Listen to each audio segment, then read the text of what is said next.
सो hi everyone, सभी को नमस्कार है, सभी को वेलकम है एवरीबॉडी।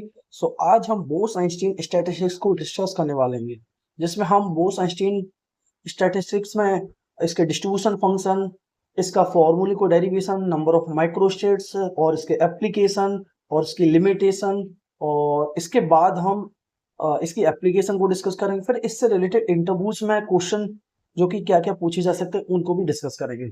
राइट, सो हम स्टार्ट करते हैं बोस आइंस्टीन कंडेंसेशन, जो कि बहुत इंपॉर्टेंट है। हमने already Maxwell Boltzmann distribution function, Maxwell Boltzmann statistics को डिस्कस कर लिया है, फिर फर्मी डिराक स्टैटिस्टिक्स को डिस्कस कर लिया। अब इसके बाद बोस आइंस्टीन स्टैटिस्टिक्स को और डिस्कस कर लेते हैं, जो कि बहुत इंपॉर्टेंट है और इंटरव्यूज वगैरह में ये बहुत पूछा जाता है। राइट, सो स्टार्ट करते हैं। सबसे पहले हम वो समझते हैं बोस आइंस्टीन स्टैटिस्टिक्स की डेफिनेशन में, सब इसको कैसे डिस्ट्रीब्यूट करेंगे, क्या परिभाषा होगी। Right, so Bose-Einstein statistics describes the distribution of indistinguishable boson over an energy states where multiple particles can occupy the same quantum states। जैसे मैक्सवेल बोल्ट्जमैन स्टैटिस्टिक्स को हमने डिस्कस किया था, जिसमें पार्टिकल डिस्टिंग्विशेबल होंगे और एक स्टेट में कितने भी पार्टिकल आ सकते हैं। राइट, और फर्मी डिराक स्टैटिस्टिक्स को हमने डिस्कस किया था कि पार्टिकल इनडिस्टिंग्विशेबल है, मींस हम एक पार्टिकल को दूसरे पार्टिकल से डिफरेंशिएट नहीं कर पाएंगे और एक स्टेट में मैक्सिमम 1 पार्टिकल ही आ सकता है। और अगर स्पिन कंसीडर कर दें तो उसके हिसाब से एक स्टेट में पार्टिकल को हम डिस्ट्रीब्यूट करेंगे। राइट, और बोस आइंस्टीन स्टैटिस्टिक्स को हम बोस आइंस्टीन स्टैटिस्टिक्स में पार्टिकल इनडिस्टिंग्विशेबल होंगे, बट इसमें एक कंडीशन होगी कि एक स्टेट में, इसमें कोई लिमिटेशन नहीं होती, पाउल एक्सक्लूजन प्रिंसिपल को फॉलो नहीं करता, एक स्टेट में कितने भी पार्टिकल आ सकते हैं। राइट, सो ये बेसिक डिफरेंस हो जाएगा Maxwell Boltzmann, Fermi Dirac and Bose Einstein statistics में। राइट, और Bose Einstein statistics describes the distribution of indistinguishable particle over an energy state.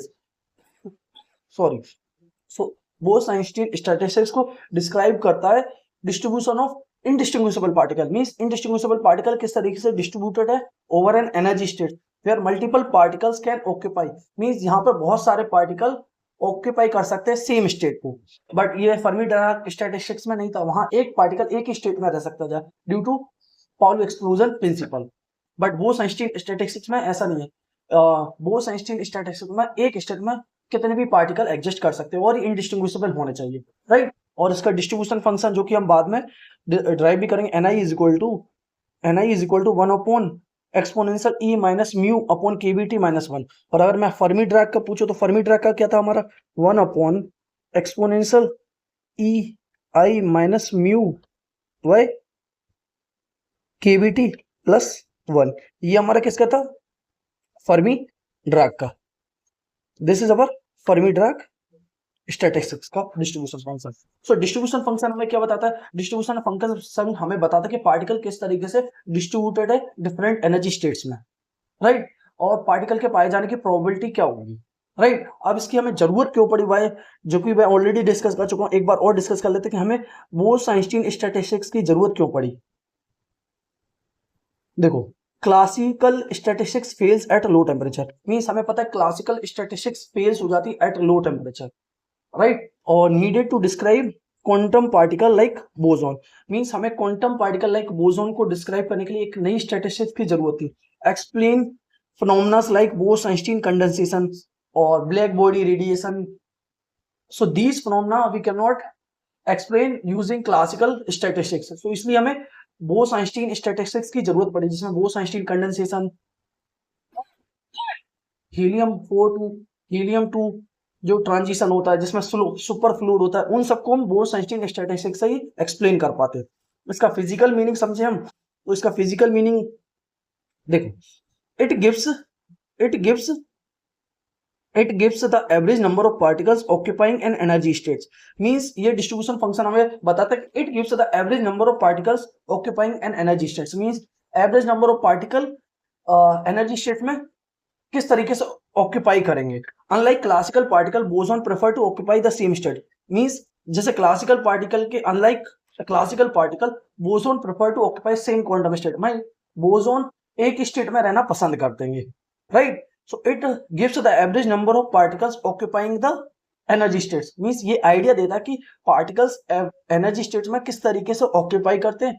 जैसे कि क्लासिकल स्टैटिक्स में boson prefer to occupy the same quantum states, और इसके mathematical derivation की बात करें हम, मैथमेटिकल डेरिवेशन की बात करें हम, number of ways means number of microstates, right. सबसे पहले W इज इक्वल टू, जैसे हमने फर्मी ड्राक स्टैटिस्टिक्स में इसका नंबर ऑफ माइक्रोस्टेट्स का फॉर्मूला क्या पढ़ा था, पाई आई जी आई की power g i factorial upon n i factorial g i minus n i factorial, right. ये हमारा number of ways to distribute the particle, ये हमारा किसके लिए, फर्मी ड्राक के लिए था। और ये हमारे बोस-आइंस्टीन के लिए नंबर ऑफ माइक्रोस्टेट्स का formula pi i is equal to g I plus N i minus 1 factorial upon n i factorial g i minus 1 factorial, right. ये हमारा बोसॉन के लिए, राइट। अब इसके बाद हमें डिस्ट्रीब्यूशन फंक्शन को ड्राइव करने के लिए हमें क्या करना पड़ेगा, सबसे पहले स्टेलिंग अप्रोक्सीमेशन मींस लॉगरिथम लेने रहूंगा, और जिसमें हम प्रॉपर्टीज यूज करेंगे L N A by B is equal to L N A minus L N B, और फिर इसके बाद Stirling approximation L N factorial is equal to N L N N minus N. ये दोनों properties को हम use करेंगे, right, using applying Stirling approximation L N W is equal to summation I ji I plus N I और L N G I plus N i minus L N i minus L N G आई। अब इसके बाद फिर maximum entropy means system उसी states में जाना prefer करता है, मीन जहां एंट्रोपी मैक्सिमम होगी, मीन्स जहां नंबर ऑफ माइक्रोस्टेट्स मैक्सिमम हो। मैक्सिमाइजेशन के लिए हम क्या करेंगे, इसका डेरिवेटिव लेंगे और इसके बाद अप्लाई करेंगे constraint condition, means summation of n I is equal to n, means एक स्टेट में number of particle, total number of particles constant रहेंगे, और summation n i e i is equal to 1, means किसी system की energy constant रहेगी, means before and after the total energy always remains constant. ऐसा नहीं हो कि कुछ समय पहले एनर्जी 10 जूल थी, फिर कुछ समय बाद एनर्जी 5 जूल बची, एनर्जी पहले 10 जूल थी, बाद में भी 10 जूल लगी। हाँ, ये हो सकता है कि पार्टिकल की एनर्जी चेंज हो जाए, but total energy of the system always remains constant, तो ये कांस्टेंट हो जाएगी। फिर इन कांस्टेंट का यूज करके हम लेग्रांज मल्टीप्लायर से हम इसको ड्राइव करेंगे, जिसमें आता है delta is equal to L N डब्ल्यू minus alpha n minus beta e is equal to 0, right. फिर इसके बाद फाइनल रिजल्ट, जिसमें हमें डिस्ट्रीब्यूशन फंक्शन जो बताता है कि पार्टिकल किस तरीके से डिस्ट्रीब्यूट होते हैं, n I is equal to g i upon exponential alpha plus beta e I minus 1, जिसमें बीटा जो कि हमारा बीटा है 1 बाय केवीटी और अल्फा हमारा क्या है minus mu by KVT. Final distribution function जो कि हमने बोला था, जो कि बताता है कि पार्टिकल किस तरीके से डिस्ट्रीब्यूट होते हैं फर्मी ड्राक स्टैटिस्टिक्स में, और ये हमें ये भी बता कि पार्टिकल के पाए जाने की प्रोबेबिलिटी क्या होगी, means n I is equal to 1 upon exponential E I minus mu upon KVT minus 1।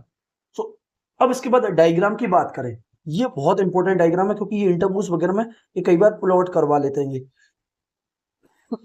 अब इसमें क्यों, इसमें फर्मी ड्राक स्टैटिस्टिक्स और बोस-आइंस्टीन स्टैटिस्टिक्स में इसका डिस्ट्रीब्यूशन फंक्शन का डायग्राम में डिफरेंस क्या है कि फर्मी ड्राक स्टैटिस्टिक्स में ये डायग्राम यहां से शुरू होता है और tends to 0, but ground state में पार्टिकल के पाए जाने की प्रोबेबिलिटी मैक्सिमम होती है। बट बोसोन में क्या होता है कि पार्टिकल ग्राउंड स्टेट में एक साथ इकट्ठे हो जाते हैं, means infinite number of particles इकट्ठे हो जाते हैं ग्राउंड स्टेट में, जिसको हम बाद में पढ़ेंगे बोस-आइंस्टीन कंडेंसेशन में, जिसमें देखिए इसलिए ये कर्व इनफाइनाइट की तरफ अप्रोच कर रहा है। जैसे जैसे हम जीरो की मतलब ग्राउंड स्टेट पे जा रहे हैं, तो यहाँ पार्टिकल इनफाइनाइट है, मींस पार्टिकल का डिस्ट्रीब्यूशन इनफाइनाइट है, इसलिए ये इनफाइनाइट की तरफ जा रहेगा, राइट। और जैसे जैसे हम एनर्जी को बढ़ा रहे हैं, जब एनर्जी को बढ़ा रहे हैं मींस हायर एनर्जी स्टेट में जा रहे हैं, तो पार्टिकल के पाए जाने की प्रोबेबिलिटी भी बहुत कम है, और ग्राउंड स्टेट में पार्टिकल के पाए जाने की प्रोबेबिलिटी मैक्सिमम होती है, क्योंकि वहां इनफाइनाइट नंबर ऑफ बहुत सारे पार्टिकल इकट्ठे हो जाते हैं, जिसको हम बोस-आइंस्टीन कंडेंसेशन के फॉर्म में पढ़ेंगे बाद में भी, राइट। ये एक इंपॉर्टेंट कर्व है जो कि हमें पता होना चाहिए, और ये पूछसे कि ये कर्व ऐसा क्यों आ रहा है, तो हमें बताना है कि ग्राउंड स्टेट मींस जब हम energy tending towards 0 means ground state के हो जाते हैं, तो पार्टिकल इनफाइनाइट नंबर मतलब बहुत सारे पार्टिकल ग्राउंड स्टेट में आ जाते हैं, राइट। और जब energy means higher energy state के हो जाते हैं, तो पार्टिकल के पाए जाने की प्रोबेबिलिटी बहुत कम होती है, इसलिए 0 की तरफ टेंड्स कर रहा होता है। अब इसके एप्लीकेशन की बात करें हम, एप्लीकेशन की बात करें तो सबसे पहले मैं बोला बोस-आइंस्टीन कंडेंसेशन, जो कि हम इसको डिटेल वे में एक इसका particular lecture Bose Einstein condensation के लिए मैं डिलीवर करूंगा। क्यों करूंगा? क्योंकि ये बोस आइंस्टीन कंडेंसेशन बहुत इंपॉर्टेंट टॉपिक है इंटरव्यूज के लिए, और वो बहुत पूछते हैं कि बोस आइंस्टीन कंडेंसेशन क्या होता है, और वो इन डिटेल नहीं जाते, बस वो इन डेप्थ पूछते हैं और इसके बेसिक जो डायग्राम वगैरह होते हैं उन सबका प्लॉट करवाते हैं, उसका फिजिकल मीनिंग समझते हैं कि क्रिटिकल टेम्परेचर क्या होता है, उसके अबव और उसके नीचे का क्या होता है, ये सब चीजें बेसिक डेफिनेशन। तो उसके लिए एक मैं सेपरेट लेक्चर बनाऊंगा बोस आइंस्टीन कंडेंसेशन के लिए, क्योंकि मुझे पता है कि वो बहुत इंपॉर्टेंट टॉपिक है। सो हम इसको बोस आइंस्टीन कंडेंसेशन, जिसमें application at very low temperature a large fraction of boson occupy the low energy state. Mean at very low temperature means बहुत कम टेम्परेचर पे large fraction of boson occupy कर लेते हैं लो एनर्जी स्टेट में, जो कि ये कर्व भी बता रहा है कि मीन वेरी लो टेम्परेचर पे large fraction of boson can occupy lower energy state. इसका एक्सप्लेनेशन हम दें तो एक्सप्लेनेशन क्या है? When temperature decreases denominator approaches zero. Means जब टेम्परेचर डिक्रीज करता है, ये देखो, ये टेम्परेचर जब टेम्परेचर टेंडिंग टूवर्ड्स जीरो, तो ये डिनोमिनेटर क्या होगा? ये जीरो की तरफ अप्रोच करे, ये जीरो की तरफ अप्रोच करेगा, means 1/0 means tending towards infinity, means infinite number of large fraction of particles occupy lower energy state, और when temperature decreases denominator approaches zero, so infinite number of particles आ जाते ground state में। Thus macroscopic occupation occurs, means बहुत सारे particles ground state में present हो जाते हैं। Example super fluid helium. Super fluid helium जो को हम पढ़ेंगे इसमें एक एप्लीकेशन के फॉर्म में। और जब कोई भी सुपर फ्लूइड मींस हीलियम 2 और हीलियम 4 फ्लूइड में क्या डिफरेंस होता है? Means fluid without resistance, without viscosity, means zero viscosity के साथ फ्लो करता है, जिसको हम सुपर फ्लूइड कहते हैं। मींस नॉर्मल फ्लूइड में देखा होगा जैसे तुम कुछ टाइम बाद वो ड्यू टू विस्कोसिटी कुछ टाइम बाद रुक जाता है। मींस सुपर फ्लूइड हीलियम की क्या खासियत है? एक बार उसको फ्लो करा दो तो वो इन्फिनाइट टाइम तक फ्लो ही होता रहेगा, क्योंकि उसमें रेजिस्टेंस विस्कोसिटी जीरो है। विस्कोसिटी जीरो मींस कोई रेजिस्टेंस नहीं, तो एक बार शुरू हो गया तो इन्फिनाइट टाइम तक फ्लो होता रहेगा। और इसका एग्जांपल हो जाएगा अल्ट्रा कोल्ड एटॉमिक गैसेस। दूसरा ब्लैक बॉडी रेडिएशन, इसके एग्जांपल दूसरा एप्लीकेशन हो जाएगा ब्लैक बॉडी रेडिएशन, जिसको एक सेपरेट लेक्चर में भी मैं डिस्कस कर रखा हूँ कि ब्लैक बॉडी रेडिएशन, जो कि क्लासिकल जब क्वांटम मैकेनिक्स में कहाँ प्रॉब्लम हो रही थी तो ब्लैक बॉडी रेडिएशन आई। तो इसके बाद बीन डिस्प्लेसमेंट, सबसे प्लैंक रेडिएशन लॉ, फिर बीन डिस्प्लेसमेंट लॉ जो फेल हो रहे थे, वो कर्व को एक्सप्लेन नहीं कर पा रहे थे, फिर प्लैंक रेडिएशन लॉ आया जिसमें बताया कि energy is not continuous, actual में energy is quanta of photon. फिर ये कर्व को एक्सप्लेन कर पाए, जो कि हम एक्सप्लेन क्यों कर पाए? Due to Bose Einstein statistics की मदद से। Boson follow Bose Einstein statistics with chemical potential zero. So n is equal to 1 upon exponential E upon KVT minus 1। So leads to Planck radiation law and resolve ultraviolet catastrophe। Ultraviolet catastrophe क्या बताता है कि जब energy tending towards infinity means energy बढ़ाते जाते हैं, तो जब टेम्परेचर बढ़ाते जाते हैं तो एनर्जी इन्फिनाइट हो जानी चाहिए थी, बट एक्चुअल में ये ऐसा तो हो नहीं रहा था। जब टेम्परेचर बढ़ाते जाते हैं तो एनर्जी का जो कर्व आता है वो एक्सपोनेंशियली डिके आता है। तो ये कर्व को ही हम अल्ट्रावोलेट कैटास्ट्रोफे कहते हैं। तीसरा एप्लीकेशन है super fluidicity, means liquid helium behaves like a single quantum state, means liquid helium behaves like a single quantum state below critical temperature. Means जो कि क्रिटिकल टेम्परेचर हमारा जो कि हम पढ़ेंगे क्रिटिकल टेम्परेचर 2.17 केल्विन, इसके नीचे हमारा जो लिक्विड है वो सुपर फ्लूइड की तरह बिहेव करता है। मींस विस्कोसिटी उसमें जीरो हो जाती है, particle loses viscosity due to macroscopic quantum coherence. चौथा एप्लीकेशन इसका हो जाएगा लेजर फिजिक्स, क्योंकि लेजर फिजिक्स भी हम इसको डिस्कस करें और इसको एक डिटेल वे में लेजर, क्योंकि लेजर बहुत इंपॉर्टेंट टॉपिक है इंटरव्यूज वगैरह के लिए। सो लेजर फिजिक्स में explanation stimulated emission depends on bosonic nature of photons. तो stimulated emission depends on bosonic nature of photons, mean जो more photons, so higher probability of emission, right? So stimulated emission इसलिए हो पाता है कि higher energy state में बहुत सारे बोसॉन्स इकट्ठे हो जाते हैं, वो हायर एनर्जी स्टेट से लोअर एनर्जी स्टेट में आते हैं, तो बहुत सारी इलेक्ट्रोमैग्नेटिक रेडिएशन एमिट होती है, इसलिए हम लेजर फिजिक्स को बना पाते हैं, राइट? सो अब इसकी सिग्निफिकेंस की बात करें बोस-आइंस्टीन स्टैटिस्टिक्स की, तो एक्सप्लेन क्वांटम फिनोमेना ये क्वांटम फिनोमेना को एक्सप्लेन करती है।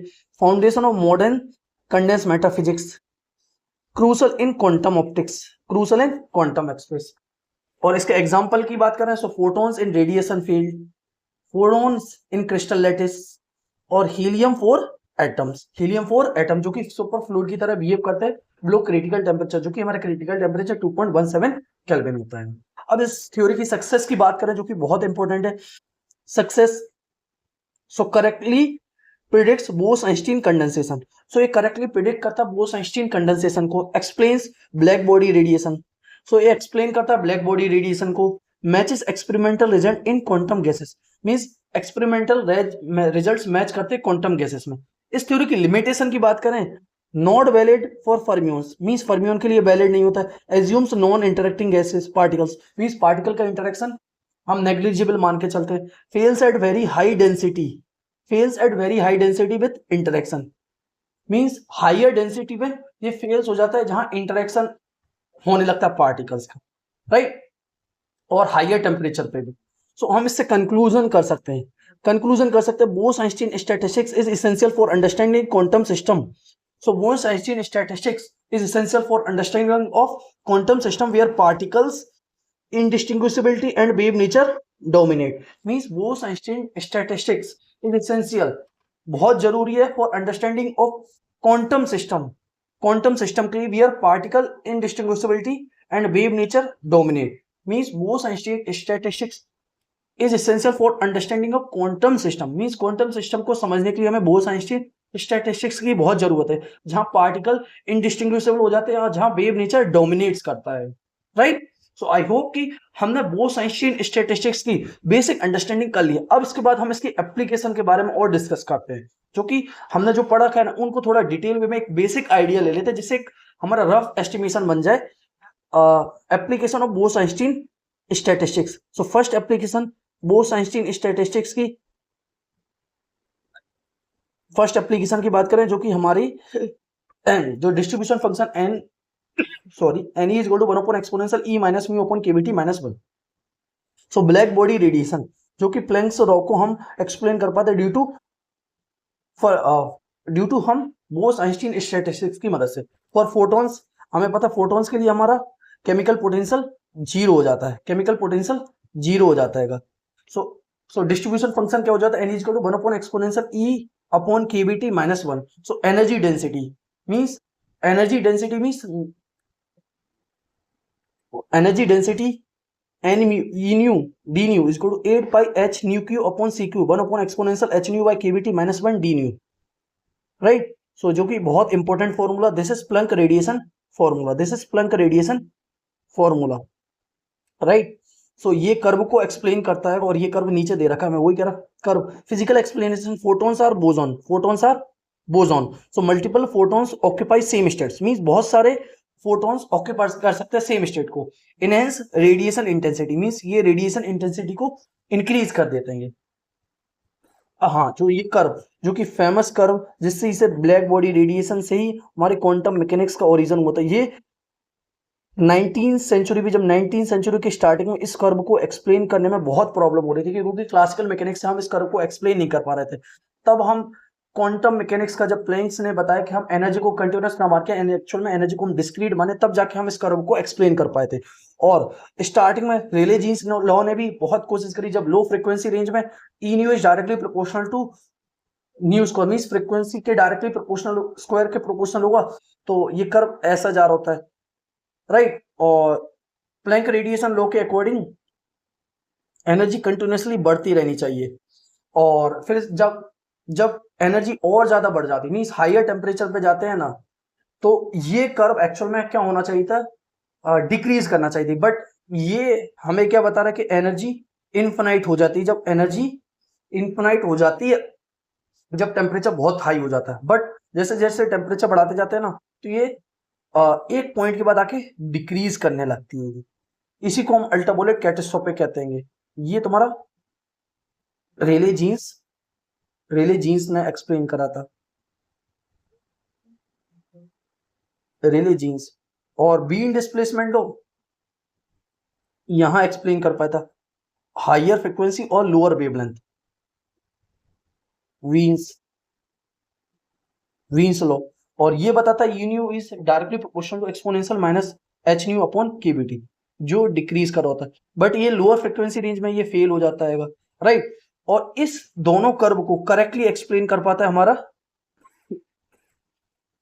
Planck radiation, right. सॉरी। और दूसरा हमारा एप्लीकेशन हो जाएगा बोस-आइंस्टीन कंडेंसेशन, जिसको एक सेपरेट लेक्चर में मैं डिटेल वे में डिस्कस करने वाला हूं। अभी एक रफ आइडिया ले लो। Total number of particles n equal to summation 1 upon exponential e minus mu upon KVT minus 1 at critical temperature, chemical potential tending towards 0।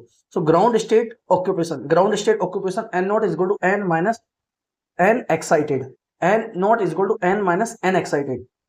Critical temperature 2 pi h cut square upon m के 2 pi h cut square upon m के n by v की power 2/3। सो इसका अगर formula याद ना हो तो इसको ऐसे याद कर सकते हैं, critical temperature is directly proportional to particle density की पावर 2/3। और at t less than tc microscopic particles occupies ground state, microscopic particle occupies ground state. So देखो at t less than tc all particles occupy ground state, all particles occupy ground state, right. जैसे जैसे temperature बढ़ाते जाते हो तो particle decrease करने लगते हैं, पार्टिकल डिक्रीज करने लगते हैं, राइट। और जैसे जैसे टेम्परेचर बढ़ाते जाते हो तो ऑल पार्टिकल्स एग्जिस्ट करते ग्राउंड स्टेट में, जिसको हम Bose-Einstein condensation means n not upon n biases temperature graph यही बता रहा है कि जब टेम्परेचर घटाते हो तो पार्टिकल ग्राउंड स्टेट में बहुत सारे infinite number of particles, large fraction of particle ground state में आ जाते हैं। और जैसे जैसे टेम्परेचर बढ़ाते होगे तो पार्टिकल्स हायर स्टेट में जाने लगते हैं, right. So all particles behaves like a single quantum wave, so all particles behaves like a single quantum wave, right. तीसरे application superfluid, superfluid means helium 4, superfluid using Bose Einstein statistics and infinity is tending towards infinity as energy tending towards 0। Mean जैसे जैसे हम energy को घटाएंगे तो particle बहुत सारे ground state में आ जाते हैं। Large ground state occupation that is quantum coherence, means large quantum state occupation means ground state में बहुत सारी स्टेट प्रेजेंट हो जाती है, उसी को हम क्वांटम कोहेरेंस कहते हैं, जिसको हम superfluid means at below critical temperature T is equal to Tc liquid helium behaves like a superfluid, so below 2.17 Kelvin helium 4 becomes superfluid due to Bose condensation और विस्कोसिटी इसकी 0 हो जाती है, राइट। तो इसका एक्सप्लेनेशन ये कर्व भी जो कि कई बार इंटरव्यूज वगैरह में पूछ लेते हैं। देखो प्रेशर वर्सेस टेम्परेचर ग्राफ में हम ये प्लॉट करें, ये हमारा ट्रिपल पॉइंट हो जाएगा और ये हमारा लैम्डा फेस पॉइंट हो जाएगा।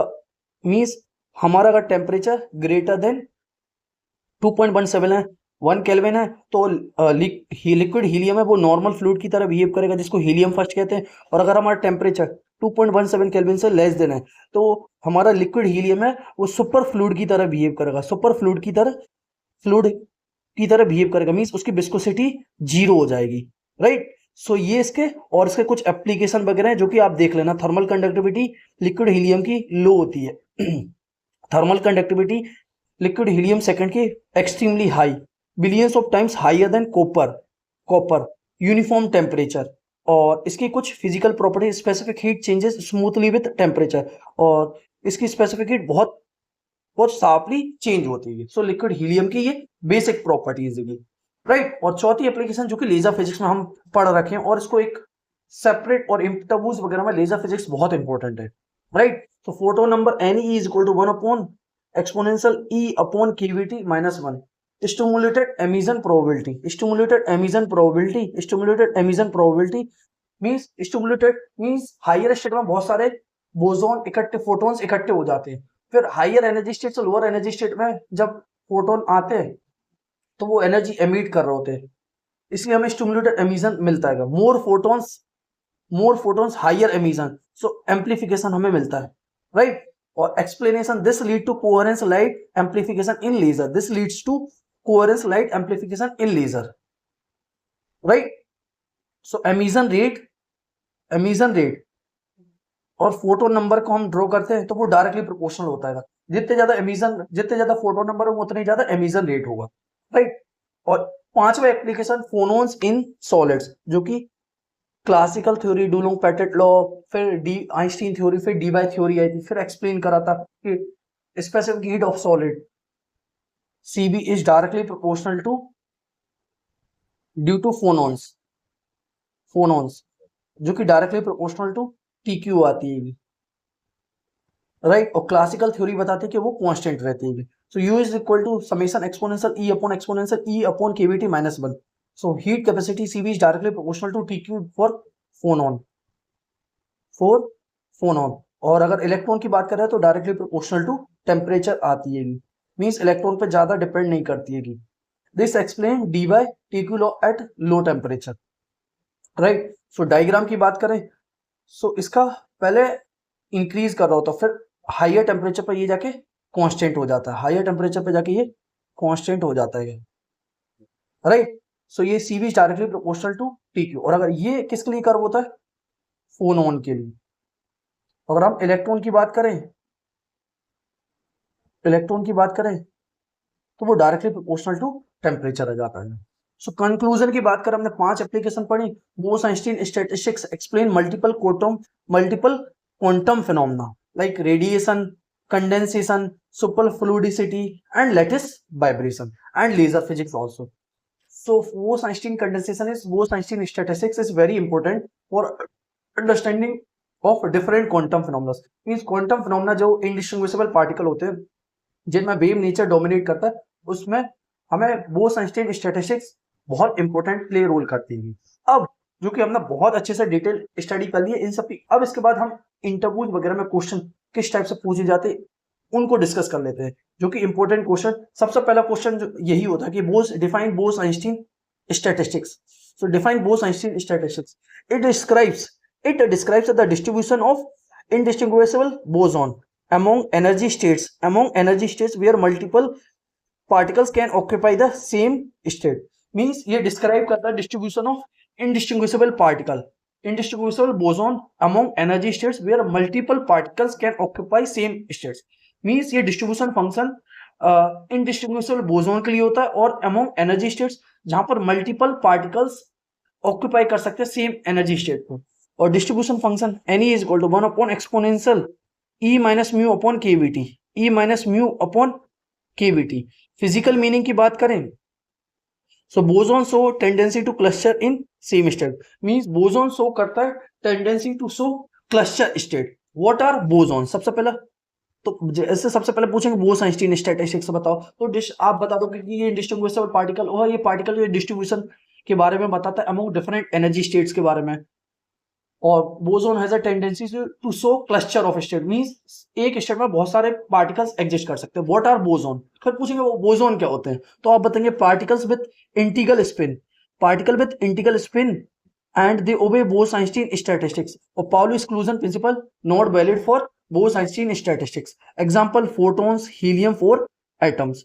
Physical meaning means wave function are symmetric होता है और अलाउ मल्टीपल ऑक्यूपेंसी। और फर्मी-डिराक स्टैटिस्टिक्स में वेव फंक्शन एंटी सिमेट्रिक होता है और they have a limitation, means they follow Pauli exclusion principle, but boson are symmetric and allow multiple occupancy. Why classical statistics fail? Means classical statistics fail क्यों हो जाता है? Classical Maxwell Boltzmann assume distinguishable particle, means classical Maxwell Boltzmann assume करता है particles are distinguishable at low temperature, high density. At low temperature और high density quantum effects dominate करते means particle indistinguishable हो जाते हैं। Physical meaning particle wavelength overlap कर जाता है। Indistinguishability become important, means indistinguishable हो जाते हैं, उनको आइडेंटिफाई कर पाना पॉसिबल नहीं हो पाता है, इसलिए क्लासिकल स्टैटिस्टिक्स फेल हो जाता है। चौथा क्वेश्चन,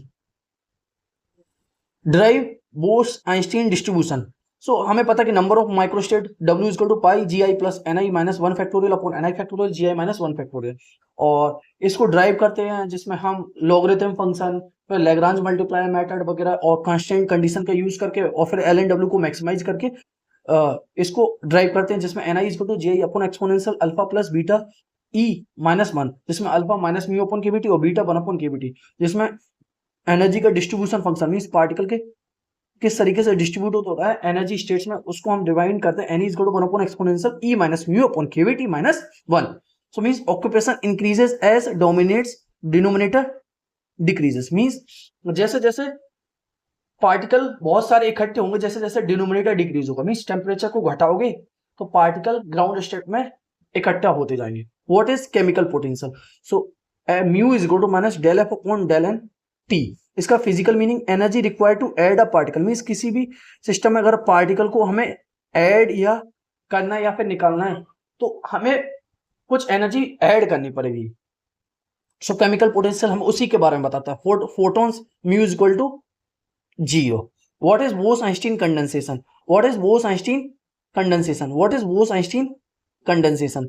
बहुत इंपॉर्टेंट क्वेश्चन है और इसको हम एक डिटेल लेक्चर इसमें डिलीवर करेंगे बोस-आइंस्टीन कंडेंसेशन के लिए। At low temperature, particles occupy low energy states. Means at low temperature, particles occupy low energy states. Means ground state में बहुत सारे पार्टिकल एग्जिस्ट करते हैं। Physical meaning macroscopic quantum state formation, means बहुत सारे quantum state exist करते हैं। Macroscopic quantum state formation eight ground eight low temperature. Drive critical temperature. Critical temperature Tc is equal to 2 pi h cut square upon mk n by v की power 2/3। Physical meaning means below critical temperature condensation begins, और means अगर critical temperature के नीचे जाओगे तो particle ground state में बहुत सारे जमा इकट्ठा हो जाएंगे, और अगर तुम्हारा temperature greater than critical temperature है तो पार्टिकल हायर एनर्जी स्टेट में जाने लगते हैं।